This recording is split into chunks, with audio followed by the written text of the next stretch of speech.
반갑습니다. 김성진 목사입니다. 이번 학기에는 다니엘서 강좌를 통해서 여러분을 만나게 되었습니다. 먼저 온라인 오리엔테이션에 참여해 주신 성도님들 감사드립니다. 온라인 오리엔테이션을 통해서 먼저 과제를 드리게 되었는데요. 강좌를 듣기 전에 다니엘서를 일독하도록 요청을 드렸습니다.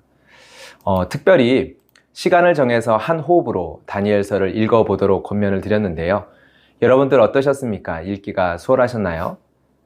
편하게 읽혀진 부분도 있고 아마도 그렇지 않은 부분도 있었을 것입니다. 다니엘이 뜻을 정한 이야기, 그리고 풀무불에 던져진 다니엘의 새 친구들의 이야기, 사자굴에 던져진 다니엘의 이야기처럼 주일학교 때부터 들어왔던 너무나 친숙한 이야기가 있습니다. 그러나 난해하고 이해가 되지 않는 꿈과 환상의 이야기들도 다니엘서는 가득합니다. 저는 다니엘서를 읽어가는데 기준이 되는 말씀을 핵심 구절이라는 표현으로 제시를 해드렸습니다. 다니엘서의 마지막 장인 12장 3절의 말씀입니다. 지혜 있는 자는 궁창의 빛과 같이 빛날 것이요 많은 사람을 옳은 대로 돌아오게 한 자는 별과 같이 영원토록 빛나리라. 이 말씀은 전도에 대한 말씀을 나눌 때 자주 선택이 되는 말씀입니다. 많은 사람을 옳은 대로 돌아오게 한 자는, 이 표현이 전도를 가리킨다라고 볼 수 있기 때문이죠. 그러나 본문은 더 풍성한 의미를 가지고 있습니다. 어두운 이방 땅 한가운데서 하나님께서는 다니엘이라는 한 사람을 하나님의 빛을 드러내는 존재로 만들어 가십니다. 그리고 이 말씀을 듣고 보는 우리를 향하여 주시는 약속의 말씀입니다. 오리엔테이션 내용을 통해서 이렇게 말씀을 드렸습니다.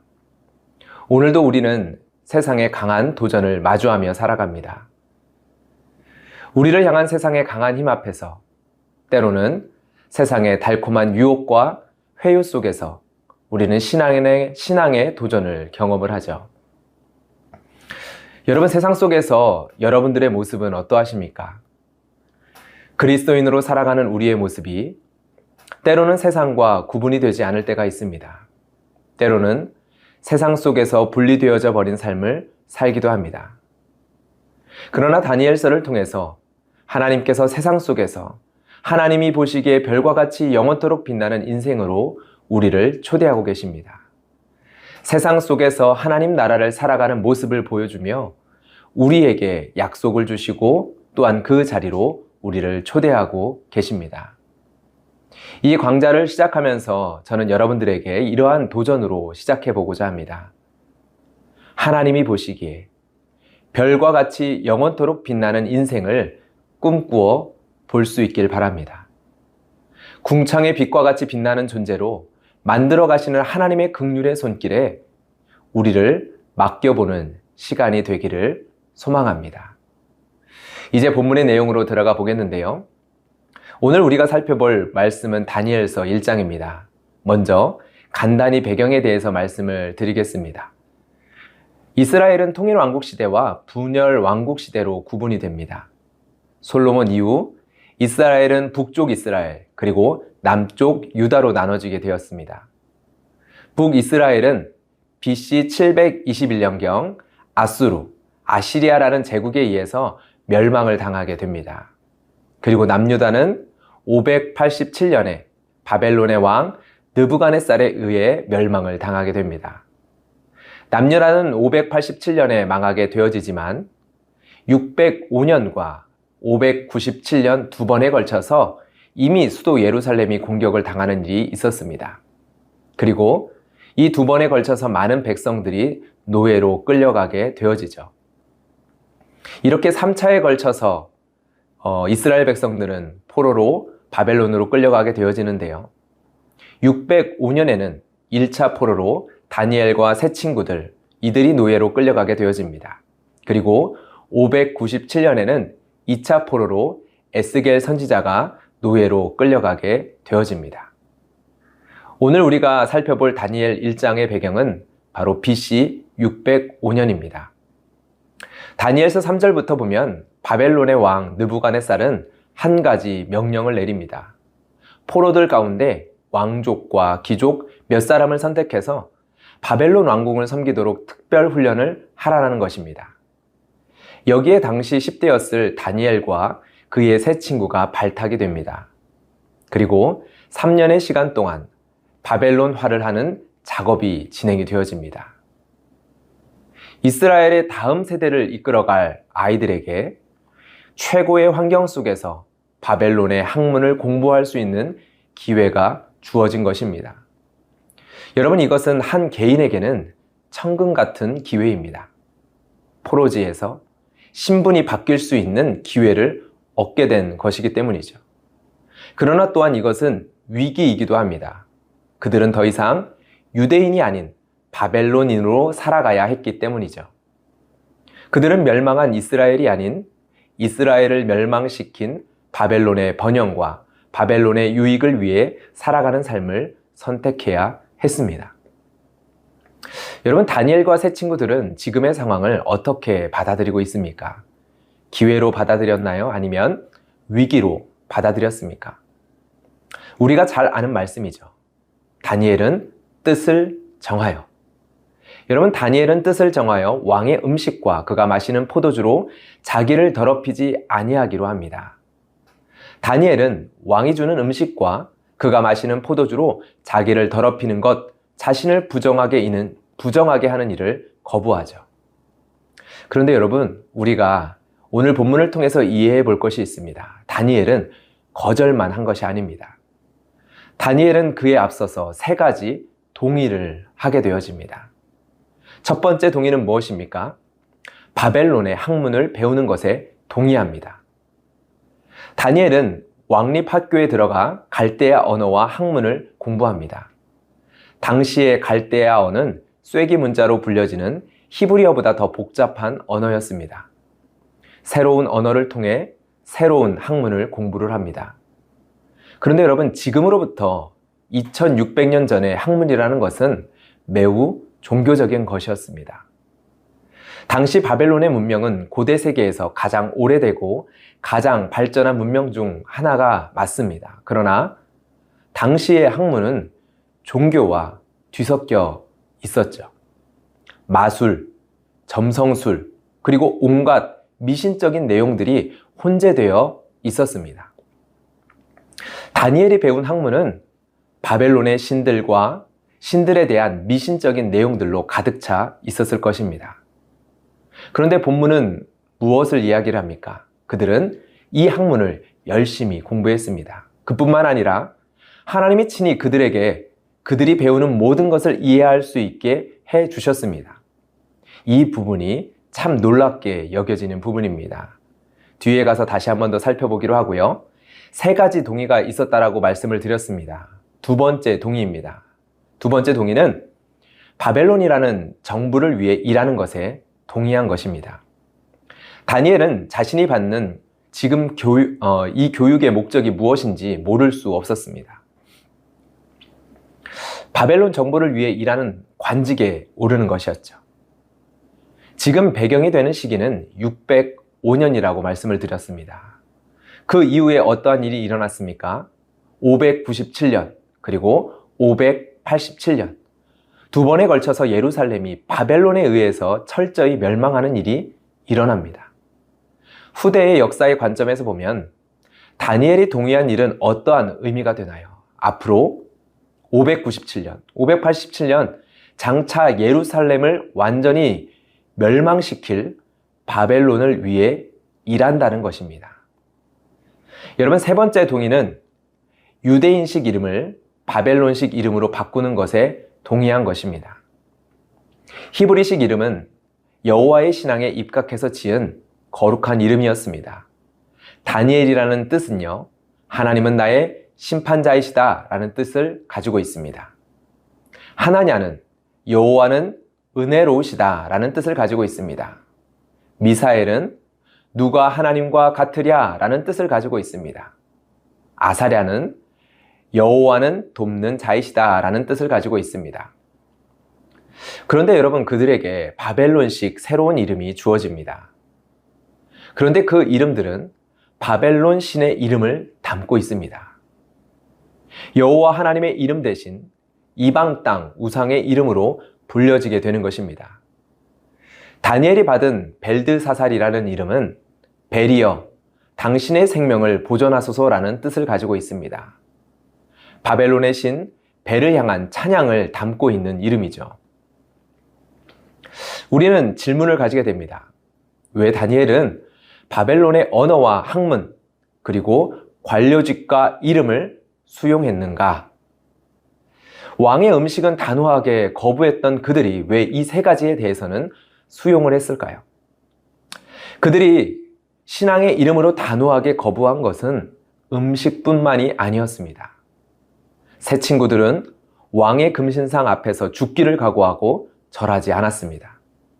다니엘은요, 우리가 잘 아는 것처럼 사자굴에 던져질지라도 기도하기를, 하나님께 기도하기를 쉬지 않았습니다.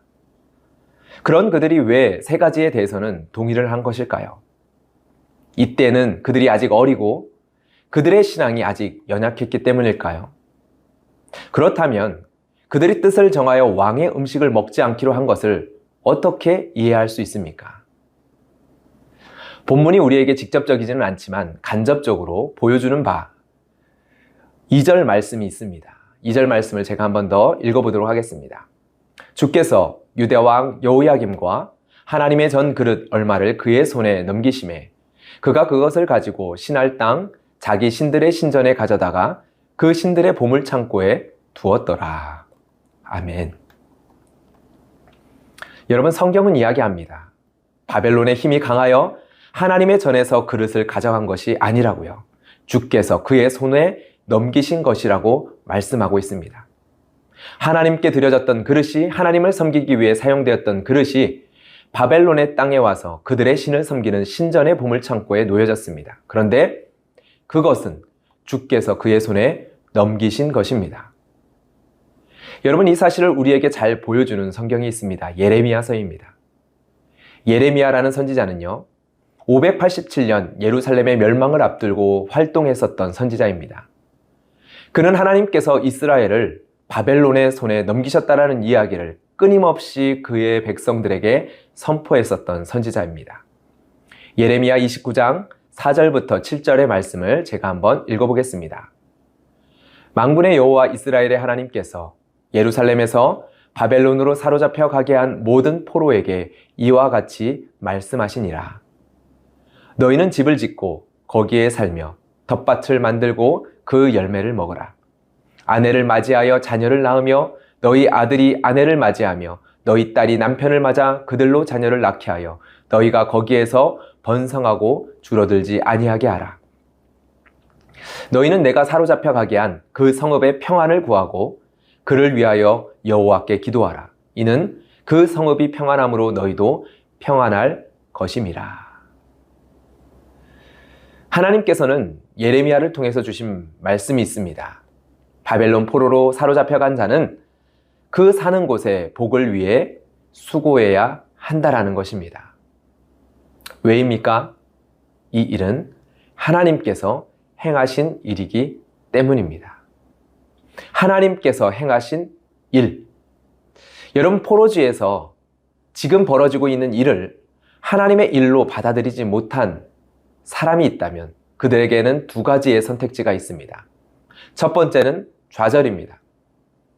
벗어날 수 없는 실패, 더 이상 희망이 없는 절망, 좌절 속에서 철저히 망가져가는 인생이 한 가지입니다. 두 번째는 희망을 가지고 이 일을 벗어나고자 발버둥치는 것입니다. 포로의 삶에서 희망은 해방일 것입니다. 그리고 해방을 위해서 결사 조직을 만들고 반란을 선동하고 일으키는 방식이 그들이 할 수 있는 방식이었을 것입니다. 여러분, 그런데 이 일을 하나님의 일로 받아들이는 자들의 선택지가 있습니다. 바로 다니엘과 새 친구들의 모습입니다. 자신에게 주어진 현실과 상황을 하나님을 믿는 신앙 안에서 수용하는 것입니다. 지금의 상황이 하나님의 손에 있음을 인식하는 것입니다. 이곳에 보내신 분은 하나님이십니다. 이 자리에 세우신 분도 하나님이십니다.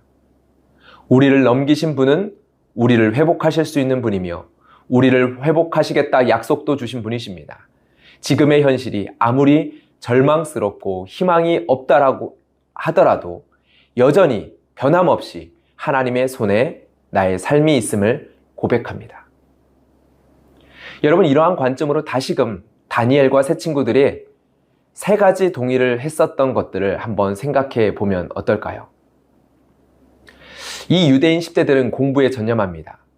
자신들이 지금까지 믿고 배워왔던 신앙, 그 믿음과 부딪히는 바벨론의 학문에 전념하여 배움의 길을 갑니다. 그때 놀라운 하나님의 은혜가 임합니다. 바로 하나님께서 친히 그들에게 배우는 모든 것을 이해할 수 있는 지혜를 허락하여 주시는 것입니다. 여러분, 그 말은 무엇일까요? 하나님께서는 배우는 것들 속에서 무엇을 이해할 수 있도록 이끄시고 도우셨을까요?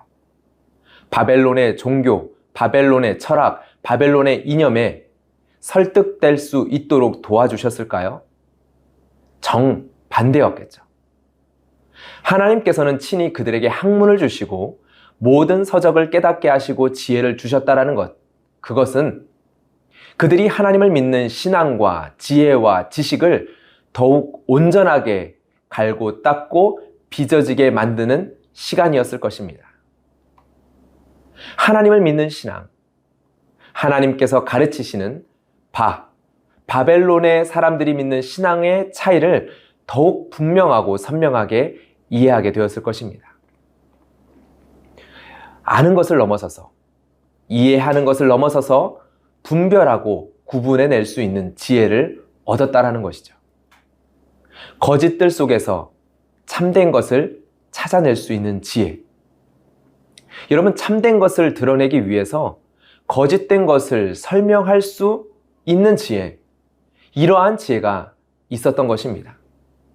세상의 학문을 통해 하나님의 진리를 드러낼 수 있는 지혜, 세상에서 쏟아지는 수많은 지혜자의 이야기들 속에서 거짓과 참된 것을 분별하고 세상의 지혜자들의 이야기를 통해서 거짓을 밝혀내고 참된 것을 참된 것으로 증명해낼 수 있는 지혜, 하나님께서는 바로 이러한 놀라운 지혜를 허락해 주신 것입니다. 그들의 지혜와 총명이 온 나라 박수와 술객보다 10배나 나은 것은, 그렇게 보일 수 있었던 이유는 바로 여기에 있습니다. 두 번째로, 그들은 포로 1세대로서 포로기에 살아가야 할 많은 이스라엘 백성들에게 빛과 같은 존재로 일어서게 되어집니다. 그러기 위해 높은 험난한 바위에 올라가 등대의 위치에 그들은 서게 되어집니다. 바벨론이라는 제국의 관직에 오르는 것이 모두가 부러워하고 흠모할 위치에 서는 것이 아닙니다.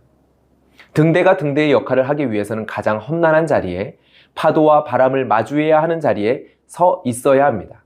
그래야 등대가 등대의 역할을 하죠. 지금 포로 1세대인 다니엘과 새 친구들은 지금 그 자리로 부름을 받게 되어지는 것입니다. 유일하신 하나님을 믿는 신앙을 가지고 관직의 자리에 오르는 것, 그 신앙을 지키며 그 관직의 자리에 서는 것, 그것은 매우 위험한 상황에 자신을 노출시키는 것입니다. 풀무불에 던져졌던 새 친구들의 사건이 바로 이것을 우리에게 잘 보여주죠. 세 번째, 그들은 그곳에서, 하나님이 부르신 그 자리에서 하나님의 빛을 드러내는 역할을 감당합니다. 그리고 그곳에서 그들은 자신의 이름을 결코 버리지 않습니다. 하나님의 이름을, 하나님께서 자신에게 주신 이름을 결코 버리지 않습니다. 다니엘서 전체를 보면 다니엘은 벨드사살이라는 이름으로 불려지지 않습니다. 그는 다니엘이라는 이름으로 불려집니다. 그 모든 사정과 상황을 성경이 다 보여주지는 않습니다. 그러나 이후의 말씀들을 보면 그들은 자신들의 신앙의 이름을 지켜냈다라고 볼 수 있습니다. 바벨론 이름으로 불려졌다면 그들은 대답했을 것입니다. 벨드사사라 라고 왕이 부르면 다니엘은 네 라고 대답을 했을 것입니다. 그러나 다니엘은 벨드사살이 되지 않았습니다. 다니엘은 다니엘로서 하나님은 나의 심판자이심을 기억하며 살아갑니다. 그리고 다니엘서 전체에서 다니엘은 다니엘의 이름으로 그의 인생을 살아냅니다. 어떻게 이것이 가능합니까? 지금의 상황이 하나님의 손에 있음을 확신하기 때문에 가능합니다. 상황 가운데 타협함입니까? 아니면 상황을 피하여 버리는 것입니까? 아닙니다. 주께서 그의 손에 넘기심에 바로 하나님의 손에 지금 이 상황이 놓여져 있음을 고백하며 걸어가는 것이죠. 우리는 마지막으로 다니엘이 뜻을 정한 의미를 지금의 맥락 속에서 새롭게 이해해 보고자 합니다. 다니엘이 뜻을 정하여 왕의 음식과 그가 마시는 포도주로 자기를 더럽히지 않기로 결단합니다. 여러분, 왜일까요? 지금까지 자신의 정체성을 뒤흔들 수 있는 일 앞에서 그는 동의를 합니다. 그런데 무엇을 먹느냐의 문제에서 이렇게 단호하게 반응하는 이유는 무엇일까요? 레위기에 나오는 음식법 때문일까요? 율법을 지키기 위해서 다니엘이 결단했다라는 것이 전통적인 해석인데요. 그러나 단순하게 율법에 어긋나기 때문이라고 하면 앞선 이야기들과 모순되는 부분이 있습니다. 앞서서 다니엘과 세 친구들이 세 가지에 대해서 동의한 것에 대하여 살펴보았는데요. 여러분, 이 동의한 것에 대한 부분은 율법과 대치되는 측면이 있습니다. 그렇다면 우상의 제물이기 때문인가요? 고기만이 우상의 제물이고 채소는 우상에게 바쳐졌던 제물이 아니라고 볼 수도 없습니다. 또한 다니엘은 한평생 고기를 금하지 않았는데요. 다니엘 10장 3절의 말씀을 보면 다니엘은 고기와 포도주를 먹어왔던 것으로 보입니다. 10장 3절입니다. 새 이레가 차기까지 좋은 떡을 먹지 아니하며 고기와 포도주를 입에 대지 아니하며. 다니엘이 왕의 음식과 포도주가 자신을 더럽힌다라고 판단한 이유에는 율법에 대한 이해가 있었을 것입니다. 그러나 그것만으로 설명이 충분하지 않다라는 것입니다. 어떤 학자는 음식은 왕에 대한 언약적 충성을 상징했을 수도 있다라고 해석하기도 합니다. 어떠한 학자는 동족들이 고통 속에서 살고 있는데 자신만 진수성찬을 먹는 것이 옳지 않다라고 생각했을지도 모릅니다라고 설명을 하기도 합니다. 그런데 가장 확실하게 할 수 있는 대답은 성경은 명확한 이유를 설명하고 있지 않다라는 것입니다. 성경은 명확한 이유를 설명하고 있지 않다라고 이해하고 본문을 볼 때 얻게 되는 유익이 있습니다. 왜 그러했느냐라는 질문보다 중요한 것은 이것을 통해서 다니엘은 목숨을 걸고 세상 앞에서 선을 그었다라는 것이죠. 다니엘은 어떤 이유에서건 자신의 상황 속에서 하나님을 믿는 신앙의 표지를 내세웠습니다. 다니엘은 음식의 구별을 통해서 모든 이들 앞에서 자신의 구별을 드러낼 뿐 아니라 자신의 신앙의 정체성을 날마다 기억하며 자신을 향한 신앙의 표징으로 삼았습니다. 세상 속에서 살아가는 성도들에게 요구되는 것이 바로 이것입니다. 여러분에게는 신앙의 표징이 있습니까? 내가 누구인지, 내가 어떤 정체성을 가지고 세상 속에서 살아가는 자인지, 여러분을 향해 날마다 매 순간 기억시키고 고백하게 하는 표징이 있습니까? 무엇을 하느냐보다 중요한 것은 그것을 왜 하느냐입니다. 주일 예배를 세상 속에서 신앙을 지키기 위한 여러분의 신앙의 표징으로 삼을 수 있습니다.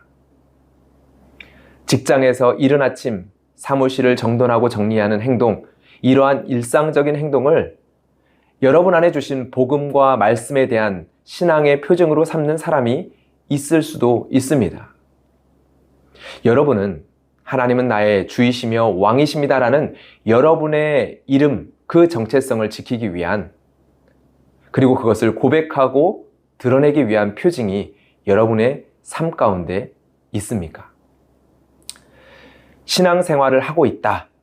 그것을 넘어서서 여러분의 신앙을 증언하기 위한 표징이 여러분의 삶에 세워져 있는가? 이것은 세상 속을 살아가는 그리스도인에게 던져지는 오늘 본문을 통한 질문입니다. 복음을 선포해야 하는 대상은 먼저 여러분 자신입니다. 우리는 날마다 우리 자신에게 복음을 증언하고 선포해야 할 책임이 있습니다. 채식을 먹으며 바벨론의 학문을 배우는 3년이라는 시간은 매일매일이 자신을 향해 하나님을 믿는 신앙을 선포하는 복음 증거의 시간이었습니다. 자신을 향해서 나를 부르시고 이 상황을 이끌고 계시는 하나님에 대하여 잊지 아니하며 끊임없이 자신을 향하여 선포하는 시간이었다라는 거죠.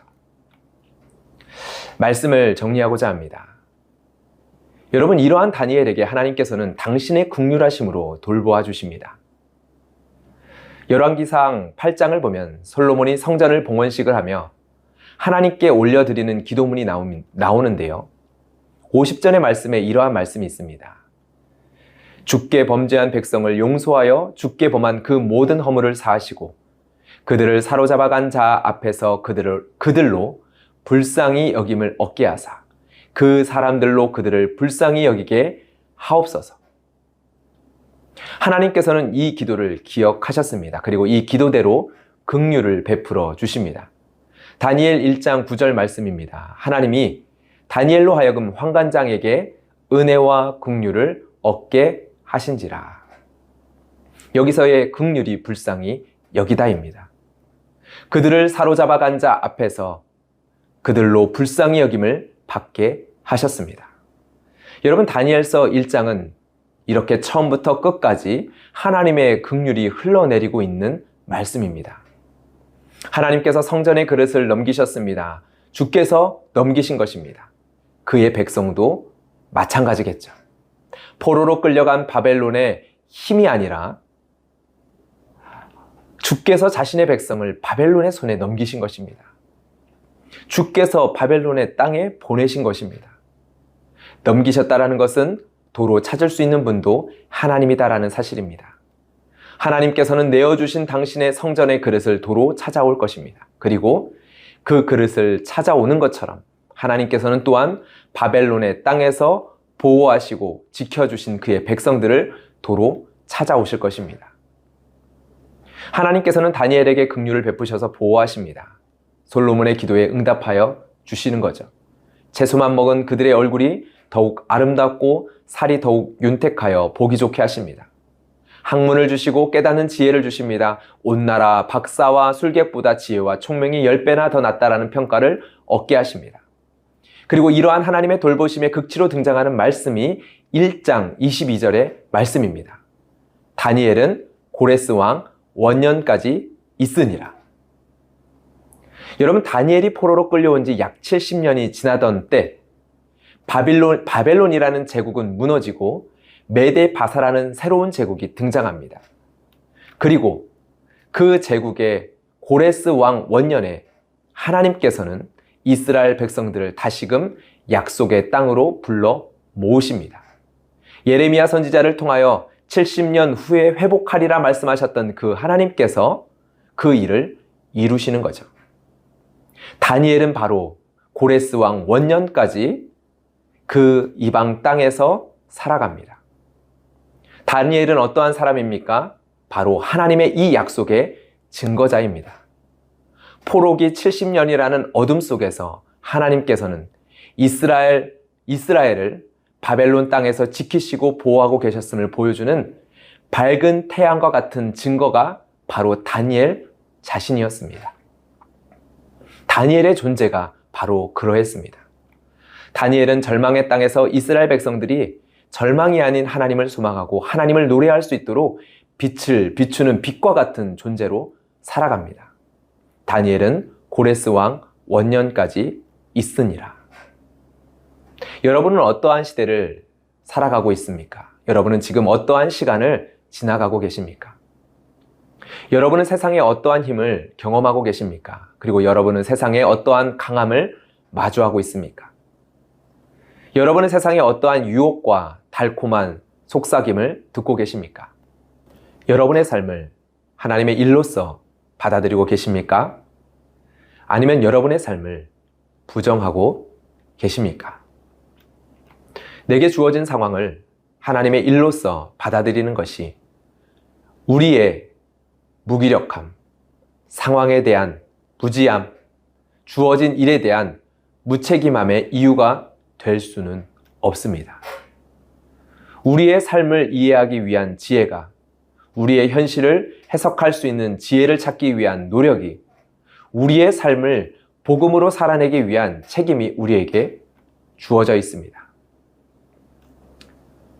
그러나 여러분, 매일매일 여러분들은 여러분 자신을 향하여 복음을 선포하고 계십니까? 세상 앞에 분명한 선이 그어져 있습니까? 신앙의 표를 통해 오늘도 선포하고 있는 하나님을 향한 여러분의 고백이 있으십니까? 여러분, 그 고백을 가지고 살아가는 여러분의 삶 가운데 하나님의 긍휼하심은 항상 함께 할 것입니다. 불쌍히 여겨주시는 은혜가 여러분이 만나는 사람을 통해 베풀어질 것입니다. 여러분, 기억했으면 좋겠습니다. 여러분이 다니엘처럼 살지 못하더라도 하나님은 다니엘의 인생을 통해 보여주신 대로 끝까지 우리를 사랑하시는 분이십니다. 여러분이 다니엘처럼 살지 못하더라도 하나님은 다니엘의 인생을 통해서 보여주신 그대로 끝까지 저와 여러분을 사랑하시는 분입니다. 예수 그리스도의 십자가의 사랑, 복음이 우리에게 가르쳐주는 사실이 바로 이것입니다. 우리가 아직 죄인 되었을 때 우리를 불쌍히 여기사 이 땅에 오신 그 예수님께서 여러분과 함께 하십니다. 여러분은 지금도 변함없이 그분의 손 안에서 하나님의 시간을 살아가고 계십니다. 그렇기에 말씀드립니다. 결코 낙심하지 마십시오. 하나님의 일을 기대하십시오. 그리고 하나님을 고백하십시오. 세상의 이름으로 여러분의 인생이 불려질지라도 여러분이 세상의 이름이 되지는 마십시오. 하나님의 이름으로 불려지십시오. 다니엘, 하나냐, 미사엘, 아사랴. 하나님은 나의 심판자이십니다. 여호와는 은혜로우십니다. 누가 하나님과 같으랴. 여호와는 돕는 자이시라. 이것이 예수 그리스도를 통해 우리에게 주신 하나님의 이름, 저와 여러분의 이름입니다. 이 이름으로 오늘도 승리하는 여러분들의 삶이 되기를 주님의 이름으로 축복합니다. 이것으로 다니엘서 강좌 첫 번째 시간을 마무리하겠습니다. 여러분들에게 올려드리는 링크를 통해서 출석 체크와 함께 오늘 말씀을 듣고 또한 다니엘서 1장의 말씀을 읽으며 의문과 질문이 나는 것이 있다면 자유롭게 적어주시고요. 또한 나누고 싶은 여러분들의 소감이 있다면 적어주시면 강의를 준비하는 데 큰 도움이 될 것 같습니다. 다음 주에 뵙도록 하겠습니다.